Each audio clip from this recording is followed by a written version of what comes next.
Selamat petang, salam sejahtera. Terima kasih karena bersama dengan saya di Nazlin Unity Channel. Pagi ini kita dikejutkan lagi dengan satu lagi pendedahan dan satu lagi isu yang paling menarik.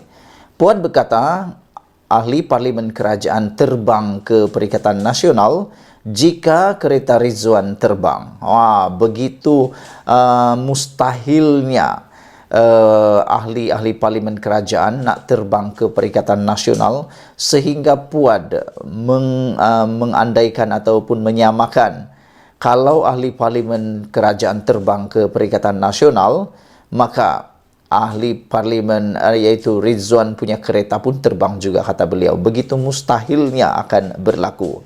Anggota Majlis Kerja Tertinggi MKT UMNO memilih cara tersendiri untuk menanggapi dakwaan salah seorang pemimpin bersatu yang mendakwa akan ada peralihan sokongan dari kerajaan kepada pembangkang tidak lama lagi. Menurut Muhammad Fuad Zarkasi, dia berasa terkejut dengan dakwaan Rizwan bahawa kononnya seramai 10 orang ahli parlimen di blok kerajaan akan menyeberang menyokong Perikatan Nasional. Yang lebih malang lagi, cerita ini sudah berkali-kali naratifkan, diceritakan, diulang dan diulang dan diulang lagi. Tetapi apa yang berlaku bukannya daripada kerajaan yang melompat atau menyeberang, tetapi daripada Perikatan Nasional pula yang asik menerbangkan diri. Menurut Puad, dia berasa terkejut dengan dakwaan Rizwan. Kononnya seramai 10 orang ahli parlimen blok kerajaan menyeberang menyokong PN. Kata beliau, langkah itu jika menjadi kenyataan dianggap bakal menyaksikan jatuhnya kerana Malaysia sekali lagi. Dalam keadaan terkejut itulah Muhammad Puad berkata, dia percaya ia boleh berlaku hanya jika kereta terbang yang diilhamkan Muhammad Rizwan satu ketika dulu menjadi kenyataan. Dakwaan Muhammad Rizwan memang kejutan, tetapi itu hanya akan berlaku jika kereta terbang yang dirancang oleh Rizwan semasa menjadi menteri dulu boleh terbang, katanya semalam. Politik negara terkini menyaksikan peralihan sokongan 5 ahli parlimen bersatu PN kepada kerajaan pimpinan Perdana Menteri Anwar Ibrahim. Ia dimulakan oleh ahli parlimen Kuala Kangsar Iskandar Zulkarnain Abu Khalid dan yang terbaru membabitkan Syed Abu Husin Hafiz Syed Abdul Fasal. Ini berlaku ketika Perikatan Nasional berulang kali mendakwa mereka dalam perancangan mengambil alih kerajaan seperti yang pernah berlaku membabitkan Bersatu dan segelintir ahli parlimen PKR pada tahun 2020. Perkembangan itu berlangsung ketika Akta Anti Lompat Parti sudah berkuat kuasa dan mencadangkan ada kelompangan yang wujud sehingga berlaku boleh dimanipulasi. Untuk rekod, projek kereta terbang dicadangkan Rizwan pada Februari 2019 ketika dia berkhidmat sebagai Menteri Pembangunan Usahawan dan Kerajaan PH. Katanya, prototipe kereta itu sudah ada dan dijangka diperkenalkan kepada orang ramai pada 2019 juga dan didakwanya selamat serta mampu terbang pada altitude rendah. Muhammad Puad bagaimanapun memberi gambaran dia sangat skeptikal terhadap dakwaan Rizwan mengenai peralihan sokongan kepada Perikatan Nasional itu. Kata beliau, selagi kereta terbang mustahil terbang, maka 10 orang batch pertama itu juga mustahil terbang ke Perikatan Nasional, kata beliau lagi. Yang menjadi persoalan daripada netizen ialah dari mana 10 orang ahli parlimen yang mahu terbang itu dan apa alasan mereka untuk terbang. Tiada alasan untuk mereka terbang. Sekian dulu untuk kali ini. Jangan lupa tinggalkan komen Anda, tekan butang subscribe. Kita jumpa lagi. Bye-bye. Selamat pagi, salam sejahtera. Terima kasih karena bersama dengan saya di Nazlin Unity Channel. Ini kejutan terbesar daripada PAS untuk Parti Bersatu pada pendapat saya. Ini apabila PAS telah menang besar di Parlimen Kemaman baru-baru ini, sehingga ia menimbulkan pelbagai desas-desus daripada penganalisis politik dan pemerhati politik. Ada yang mengatakan bahawa PAS bakal mengambil alih teraju kepimpinan pembangkang, iaitu pengerusi Perikatan Nasional dan Ketua Pembangkang, sehingga kan ada beberapa pemimpin juga telah mencadangkan supaya Hamzah Zainuddin dan Muhyiddin Yassin digantikan oleh Ahmad Samsuri yang merupakan calon Perdana Menteri daripada Perikatan Nasional daripada PAS.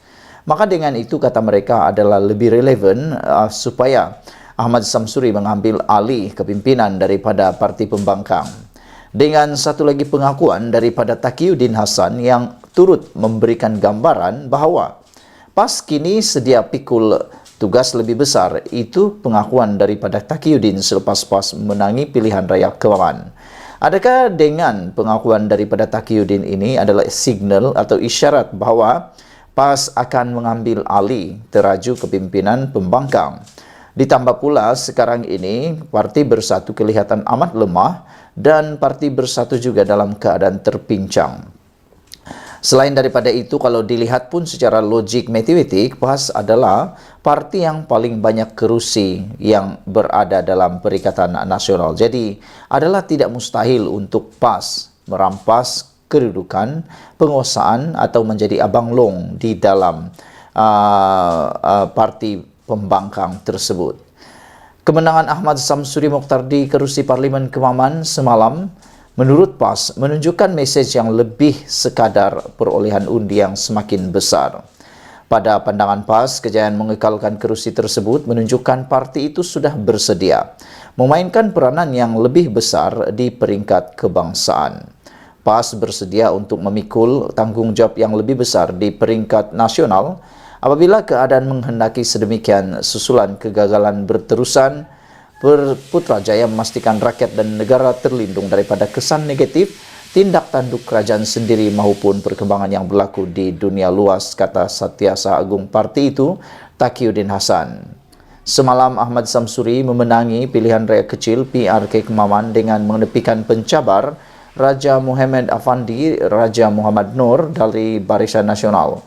Ahmad Samsuri yang merupakan naib Presiden PAS dan Menteri Besar Terengganu, manakala lawannya itu bekas Panglima Angkatan Tentera Malaysia. Kedua-dua mereka dijarakkan dengan perbezaan undi sebanyak 37,220 undi, manakala Ahmad Samsuri memperoleh 34,998 undi. Saudara-saudara sekalian, PAS pernah menjadi kerajaan selama kira-kira 33 bulan melalui kerjasama parti itu dengan Bersatu dan Barisan Nasional pada tahun 2020 dalam peristiwa yang sering dinamakan sebagai langkah Sheraton. Ia menyaksikan Presiden Bersatu merangkap pengerusi Perikatan Nasional Muhyiddin Yassin menjadi Perdana Menteri sebelum digantikan naib Presiden UMNO Ismail Sabri Yaakob kemudiannya. Bagaimanapun, peralihan kerajaan itu berlangsung di luar dari pilihan raya. Taqiyuddin berkata PAS tetap komited dengan dasar politik matang, bermaruah dan demokratik. Beberapa komen daripada netizen di ruangan Malaysia kini ialah, Brown Falcon kata sudah-sudahlah, menangkat kampung sendiri sahaja, cakap besar sahaja, kata beliau. Mujahid pula kata letaklah siapapun calon, walaupun itu mungkin lembu katanya, sebagai calon di kawasan PAS, kawasan itu tetap akan menang juga kerana itu adalah kubu kuat PAS, kata Mujahid. Tok Mudim kata masa tebuk atap dulu pun tanggungjawab besar juga, tapi hasilnya kerajaan gagal, dulu tak bersedia ke, kata Tok Mudim. Citizen of Malaysia kata jaguh kampung menjerit sampai ke bandar. Semi value kata Bidin Tompok Pago. Dengar okey, bersiap sedia untuk terajang keluar dari menjadi ketua pembangkang dan seterusnya jadi timbalan kepada PAS. Bersatu dah tak relevan lagi, kata semi value. AKJ pula mengatakan angkat bakul sendiri. Kalau menang besar di Sarawak bolehlah, kata rakyat dah mula terima PAS. Takat menang di Kelantan, Terengganu tak ada yang luar biasa pun, kata AKJ. World of Peace kata tugas besar tapi tak penting. Tugas penting ialah memulihkan ekonomi. Besar tak besar ke, itu tak mustahak, kata beliau. Kawak pula kata tergelak aku nak pikul tanggungjawab di peringkat nasional. Hahaha, kata beliau. Nak urus negeri-negeri pun terlentang. Jangan angkuh dan cakap besar, kata beliau lagi. Sekian dulu untuk kali ini. Jangan lupa tinggalkan komen anda, tekan butang subscribe. Kita jumpa lagi. Bye-bye.